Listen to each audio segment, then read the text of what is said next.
So guys, I'm super excited. I'm right here. We have the Opera there. We have a lot of Sangmu, and we do have the X1 grinder, 3-in-1. So he will explain to us how this thing actually functions.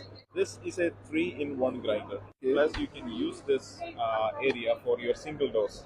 Okay. So it uses a new technology. So the grinding is based on weight of your coffee, Okay. the microns, Yeah. and speed of the burst. Wow. Okay. Grinding. So 1,400 RPM, Yeah. 1,000 RPM, Yeah. 1,200 RPM. So three different speeds. The scale is here. It's inside. Yes. So when you press, it will first weigh the beans, Okay. and then it will start grinding.